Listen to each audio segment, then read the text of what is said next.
Here's my review of the Sandman. We follow Morpheus, aka Dream, aka the Sandman, who's been held captive for 105 years, and he is finally released into the real world.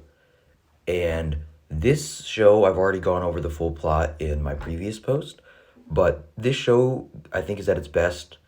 Although it has a continuous story, I think it's at its best when the individual episodes almost have self contained stories with different sub stories. But for example, one continuous story is in the very first episode, he is captured, and then you flash forward like 105 years, and then he eventually escapes. Then he returns to the dreamland, which is destroyed without his absence. So he has to go. Basically, the plot is basically him almost just fixing the land of dreams where he was from.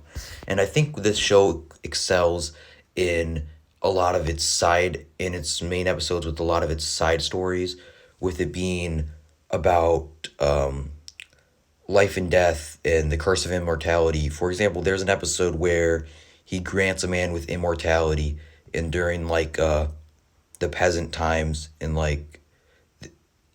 he made a deal that he'll meet up with him in the bar every 100 years. And we just see how he was basically a peasant and a slave, but then throughout time, he eventually rose to power and then had slaves of himself. So then Morpheus calls him out on his hypocrisy. And it's interesting, philosophical conversations like that, where I think this show excels. And I will say that this show struggles with tone. It has a pretty serious and dark tone, but then he has a talking raven that has a very cartoonish voice, and it kind of just doesn't really meet, it just doesn't really match well. And then some of the dialogue is pretty cheesy, but then some of it's also like really dark, so it's kind of almost jumps around.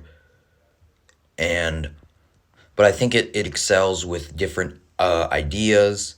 Although I do think that the finale, visually, like they had a bonus episode. It was pretty interesting, but I was just really confused with what was even happening.